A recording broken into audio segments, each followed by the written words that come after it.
Good afternoon again to everyone and welcome again to my channel, and it's me again, ang inyong chismosong kaaldab vlogger. Gustong ko muna ulit magpasalamat sa inyong lahat sa mga walang sawa na tumatangkilik, nanonood, sumusuporta, sumusubaybay ng mga content ko here on my YouTube channel. So huwag ninyong babaktawan o lalaktawan tong ating content ngayong araw. I'm sure na hindi ninyo pagsisisihan na pinanood niyo ito mula umpisa hanggang hulihan. And syempre, wag kayong mag-i-skip ng segment, okay? Buuin nyo to and tapusin nyo to. And syempre, don't forget to share this video. So very realistic to ating topic for today, kaya pakatutukan ninyo. So ito na, dumako na tayo sa ating main topic for today's video. Ito na nga guys, marami ng ebidensya at resibo na talagang magnanakaw talaga yun si Arjo ng kaba ng Pilipinas. At ito na nga, magbibityo na nga siya bilang congressman dyan sa Quezon City. So ito na guys, watch this. Mamaya ipapaliwanag ko sa inyo ng buong buo. So ito na guys, watch this. Arjo Atayde, opisyal ng nagbitiw sa pagiging congressman matapos malantad ang umano'y pagkakasangkot sa anomalya ng flood control project. Opisyal ng inanunsyo ngayong araw ang pagbibitiw ni Arjo Atayde sa kanyang tungkulin bilang kongresista matapos lumabas ang mga ulat na may sapat ng ebidensya na nagdidiin sa kanya sa umano'y maling paggamit ng pondo para sa flood control project sa kanyang distrito. Ang resignation letter ni Atayde ay isinumite sa Kamara de Representantes at agad tinanggap ng liderato upang mapanatili ang integridad ng institusyon. Ayon sa mga impormasyong inilabas ng mga investigador, lumalabas na malaki ang naging butas sa pondo na nakalaan para sa mga proyektong dapat sanay magbibigay proteksyon laban sa pagbaha sa ilang barangay ng distrito.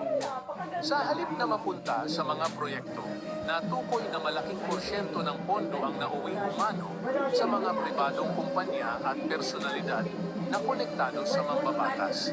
Sa kanyang pahayag, maring itinanggi ni Atayde na may kinalaman siya sa anomalya. Aniya, ang kanyang pagbibitiw ay hindi tanda ng pagkakasala, kundi isang hakbang para hindi umano manaway ng Kongreso at ang kanyang pamilya sa kontrobersya. Ako ay nagbitiw bilang paglilingkod sa bayan. Ayokong maging hadlang sa tiwala ng mga tao sa gobyerno habang nagpapatuloy ang investigasyon. Ani Atayde sa isang bahagi ng kanyang panayam. Gayunman, ayon sa mga opisyal ng Anti-Graft Task Force, malinaw ang ebidensyang hawak nila laban sa actor-turned-politician. Ilan sa mga dokumento at testimonya ng contractors ang nag-ugat ng koneksyon ni Atayde sa mga questionableng transaksyon. Pinatutunayan din umano ng mga bank records na may hindi pangkaraniwang paglilipat ng pondo patungo sa mga account na nakaugnay sa kanyang mga tauhan. Dahil dito, inaasahan na sa mga susunod na linggo ay maisasampa na ang kasong graft at plunder laban kay Atayde. Ayon sa mga legal experts, maaaring humarap ang dating kongresista sa mabigat na parusa sakaling mapatunayang guilty, kabilang na ang pagkakakulong at pagbabalik ng perang nakuha mula sa proyekto. Samantala, umani naman ng iba't ibang reaksyon mula sa publiko ang balitang ito. Ang ilan, naniniwalang tama lamang na bumaba sa pwesto ang kongresista upang bigyang daan ang malinis na investigasyon. Ngunit mayroon ding mga taga-suporta si Atayde na naninindigang inosente ito at biktima lamang ng politikal na paninira. Sa kasalukuyan, pansamantalang uupo bilang caretaker ng distrito ang isang itatalagang kinatawan mula sa House leadership habang nakabinbin pa ang susunod na hakbang ng Commission on Elections para sa posibleng special elections. Ang pagbibitiw ni Arjo Atayde ay nagdadagdag sa mahabang listahan ng mga opisyal na nadadawit sa isyu ng katiwalian sa paggamit paggamit ng pondo ng pamahalaan, lalo na sa mga proyektong pang-infrastruktura na dapat sanay nakalaan para sa kapakanan ng mga mamamayan. Arjo Atay. At dumako na tayo sa ating main topic for today's video. Gaya nga ng sinabi ko kanina, napakakapal naman talaga ng pagmumukha na itong sinungaling na ito para hindi patotohanan ang mga ebidensya at resibo na kanyang pinapakita or nang pinapakita ng mga diskaya. Napakakapal ng pagmumukha mo, Arjo. Paano mo ipapaliwanag yung mga pinakita ng diskaya? Ito na nga, oh. Di ba napakadami ng resibo at ebidensya, lalong-lalo na yung mga van mo, saan galing, yung mga house mo, saan galing, yung house ng nanay mo, house ng kapatid mo, yung yate, yung aeroplane ng kapatid mo, saan nang galing, diba? So, kami pa ba lulukuhin mo? Naku, kahit ilang beses ka magsinungaling, hindi mo mapagkakailayan. Diba? Hindi mo, diba? Yan, nagsisigawan no. Madami nang lumalabas, kaya yung iba dyan eh. Diba? Yung iba nga dyan, hindi naniniwala kasi nga wala nang bumibili sa mga kasinungalingan at kagaguhan ni Arjo. Okay? Kung ano yung totoong lumabas, yun ay pinapaniwalaan ng mga tao, hindi yung kagaguhan at kakayupan ni Arjo. Okay? Yan ay hindi nila paniniwalaan at yan yung hindi na nila bibilin pa talaga. At hindi naman talaga yung tanga buong Pilipinas. Walang mga ebidensyang anong gusto mo sabihin? What are you trying to say, Arjo? Na gusto mo bang sabihin na sinungaling ang mga diskaya, mga sinungaling yung mga naglalabas ng mga resibo at ebidensya? Eh, ano yung mga mayat mayamong pag-a-abroad kasama yung wife mo? Kasinungalingan din ba yun? Ano yun? Ano kayo? Nasa Encantada? Bigla kayong naglalakaw at napupunta sa iba't ibang lugar? Gumagamit kayo ng evictus? Ganon-ganon? Diba? Gumagamit kayo ng pagpalako?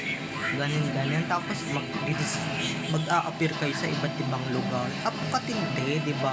Hindi mo naman mapupuntahan ng ibang lugar na pinapakita ko dito sa videos kung kakapon, kung hindi ka nagnanakaw, diba? Diba? Kaya nga magbibitaw ngayon bilang congressman sa QC kasi nga wala namang napapala yung mga taga Quezon City dyan eh. May napala ba? Diba? Alam kong kung may subscribers man akong taga QC, kayo itanongin ko, may napala ba kay Piano? Wala, diba? Wala kayo napala. So, huwag mong sabihin, huwag mong i-deny na kunwari ka lang talagang bait-baitan pag may camera. Diba? Pero sa totoo naman pala, kinukulimbat mo na yung mga pera ng Pilipino or buong Pilipinas. Tapos, papasal ka sa iba't ibang bansa, diba? Magwawawalwal ka, ganyan-ganyan, diba? Mapupunta ka sa iba't ibang lugar. Diba? Sa bagay nga naman, diba? Tinatry din naman talagang gamitin ni Arjo yung luck niya talaga sa show business, diba? Kasi magaling siyang actor eh, diba? Napapaniwala niya yung mga tao sa acting niya, sa mga teleserye niya, sa mga movies niya. Pero sorry, iba yung realidad ng buhay. Wala ka sa showbiz, walang maraming ilaw, walang spotlight, walang exposure. Kumbaga nasa tao ka eh, diba? Tapos ikaw pa, hello, buti na lang yung mga tao nowadays, matatalino at syempre mga nag-iisip talaga ng mabuti. Diba? Diba? At hindi sila mangmang para lang maniwala din sa hinayupak na Arjo na yan. Kaya sorry na lang sa mga words at sorry na lang talaga sa mga salitang binitawan ko. Pero Napakakupal talaga. Diba? Napakatibay talaga ng pagmumukha niya ni Arjo. Diba? Ikaw na yung kupal, lahat ng kupal. Sorry ha. Pero yan talagang pinakamatinding kupal sa lahat. Yan talaga yung optimum ng kasinungalingan. Diyan mo makikita yung optimum ng pagka-showbiz. Diba? Yan yung makikita ninyo kay Arjo. Matindi magsinungaling. Pero sorry ka na lang, mga professional ang kaharap mo, lalong-lalo na sa kongreso, pag pinapatawag ka, diba? Ibahin mo sila dahil kung yung audience napapaniwala mo sa mga kagaguhan, katarantaduhan, kawalang yaan mo, bakla ka. Yung mga taong yan, hindi mo sila mapapaniwala. Kung sa movies, teleserye, nakakatakas ka, dito hindi. I-interrogate ka talaga nila ng bonggang-bongga. Kaya, di ba, wala talagang naniniwala dyan, ni Singko, ni sino, wala man lang naniniwala dyan. Yung mga tao, hindi ka na dapat paniwalaan pa. Diba? Dapat sa'yo talaga makasuha ng bonggang-bongga. Diba? Kaya buti na lang talaga, right choice na tayo. At saka hello, 2026 na, tama ng pagiging sinungaling mo, di ba? Dapat ka nang managot talaga sa dapat mong panagutan, Arjo. Yan talaga yung gusto kong sabihin sa'yo at yan talaga yung gusto namin sabihin sa'yo. Di ba? Doon lang talaga kami makakaramdam ng justisya pag nakulong ka. Diba? Kaya yung mga kaya yan never kung pinaniniwalaan yan sa mga mabulaklak niyang salita never tayong maniniwala dyan sa mga pa-press release niya, sa mga mabulaklak niyang salita, diba? Sa mga mabulaklak niya, sa mga palaman niyang salita, diba? Sa mga pambobola niyan, never na tayong maniniwala at hindi mo na kami mabobola, lalong-lalo na yung mga taga-QC na halatang napaplastic ka na sa'yo at halatang diba, halatang napaplastic ka na sa'yo at halatang nawiwildo ka na sa mga ginagalaw mo, diba? Kasi ito lang bilang taga-QC dati at bilang certified laking Bulakenyo na ngayon, wala kang ginawa sa Quezon City. Marami nang nagsasabi dahil marami akong kaibigan, relatives na taga QC at wala kang araw ginawa. Wala kang, for short, wala kang silbi. Okay? Wala ka nang silbi sa lipunan. Wala ka bang silbi bilang politician, di ba? Ano yan? Anong klase yan? Di ba? Nagpolitika ka lang para saan? Para nakawin yung mga pinaghirapan ng Pilipino. Di ba? Para nakawin yung mga pinaghirapan ng Pilipino na nakawawa, di ba? Hayos kayod kalabaw na, halos maganda ko ba na, tapos ikaw easy-peasy lang, maya-maya nag-a-abroad ka, maya-maya nagwawawalwal ka, maya-maya nasa Louis Vuitton shop ka para bumili ng bag, diba? Ngayon, wala ka nang pambili ng bag, wala ka nang pambili ng luho mo, wala ka na rin pangluho sa jowa mo, bakla. Pati yung pamilya mo, wala na rin pangluho. Kasi deserve ninyong maghirap. Deserve nyo man din talagang mananasan talaga lahat ng nararanasan namin mga Pilipino. Diba? At saka hindi lang ikaw, marami kayo. Diba? Kasi ayoko nga lang mag-name drop kasi nga, diba? Napakadami ninyo. Kaya deserve ninyo, okay. Lalong-lalo na yung mga national ID na yan, ang tagal dumating, diba? Lalong-lalo na yung mga inaasahan ng mga YouTubers, gaya ko, ang tagal dumating, diba? Ano na, diba? Isa pa kami, tapos bububisan nyo pa kami. Ang kakapal ng pagmumukha ninyo, diba? Tapos, nanakawin nyo pa ng bonggang-bongga, diba? So, para saan yan, diba? Para saan yan ang bonggang-bongga, diba? Kaya dapat yun ang pagbayaran lahat ng mga ng mga dapat inyong pagbayaran at sisingilin na kayo ng karma. Hintayin nyo lang. Kaya ayun, no? Diba? Hindi ka lang dapat paringgan. Kung paringgan ka man, for sure, sapul na sapul ka. Totoo naman talagang sabi sa'yo eh. Hindi naman basta-basta pagpaparinig yun na talagang parinig lang nga. Whatever. Hindi yung baka naman, hindi ganun yun. Diba yung pagpaparinig na yun is talagang may laman. You consider it, okay? You consider it as a real talk.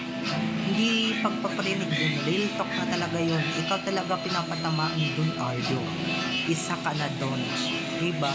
At saka hello, hindi sinungaling ang mga diskaya para lang magbitaw ng mga ganyang ebidensya at resibo para lang idawit ka sa flood control project, diba? Para lang isama yung pangalan mo. Ba't isinama yung pangalan mo dyan? Sige nga, kung hindi ka nagnakaw sa buong Pilipinas, diba? Kung hindi ka nagnakaw sa buong mundo, sa tingin mo, ba't sinama ng mga diskaya yung pangalan mo? Sige nga, bigyan ka namin ng 1 second para ipaliwanag yan. Pero hindi yan magsasabi ng katotohanan at hindi yan magsasabi talaga ng real truth or nothing but the truth. Hindi yan magsasabi talaga dahil yung hinayupak na yan, sanay na sanay yan magsinungaling. Paano? Diba? Sa showbiz industry yan. Siyempre yung showbiz, nagagamit niya na yan. Akala niya siguro. Oo nga, nagamit mo. Pero akala mo naman siguro. Yung mga tao dyan, ang dali-dali mo mapapaikot sa kamay mo. Ang dali-dali mo silang mabibilog sa acting skills mo or mapapahanga sa acting skills mo. Nagpapaawa pa yan si Arjo, diba? Iyak-iyak pa, diba? Ganyan-ganyan, nakes ganito, kes ganyan. Ay, naku. Kaya nga, bansang na sa'yo, hindi na sarsuela boy. Hindi na spotted, kundi tulala. Lagi kang tulala, lagi kang nganga, lagi kang ganyan. Diba? Kaya lalong bumumpak yung lalo ng yung mukha mo ng bonggang-bongga. Kaya lalo kang tumanda ng gusto, diba? Kaya o baka naman siguro inuusig yan ang konsensya. Konsensya niya. Wow, big word. May konsensya ka pa ba? Diba? After all you did na ginawa mo sa mga Pilipino, after all that you've done to all your fellow Filipinos na pag nanakawan sila, you still money, big money that she earned and diba, that she earned and whatsoever. Kami yung naghirap niyan, hindi naman ikaw. Tapos ikaw yung nagpapakasasa. Papakakapal. Kaya deserve mo talagang hindi magpagala-gala abroad eh. Alam mo kung ano yung deserve mo? Yung makulong dahil deserve talaga ng mga kapwa mo magnanakaw yan, diba? Deserve yan. Kaya deserve mo talaga ang pagbayaran yan. Tsaka yung mga ginagawa mo, hello, wala kang ginawa sa QC ah. Wala kang ginawang tama sa Quezon City. Sasabihin ko lang sa inyo, wala kang ginawa.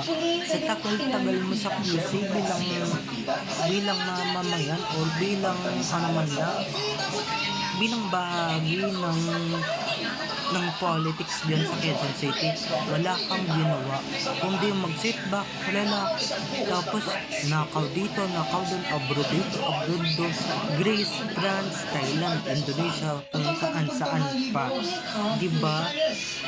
Tapos yung pinagdala sa kanila pera, yung ginagastos mo, mayat-mayat, pati ng asawa mo, kaya hangit, is pera namin mga Pilipino na dapat kami yung nag-i-enjoy sa mga perang pinaghihirapan namin. Okay?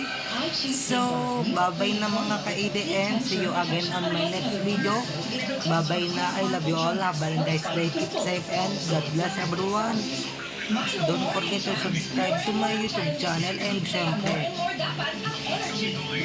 don't forget to click the notification bell para pag nag-upload ako, kayo agad ang unang-unang manonotify sa aking mga susunod pang i-upload ng mga videos. Okay, so bye-bye na mga ka-ADN. I love you all. Have a nice day. Keep safe. And God bless everyone. Bye-bye. See you on my next videos. Enjoy watching. Bye-bye.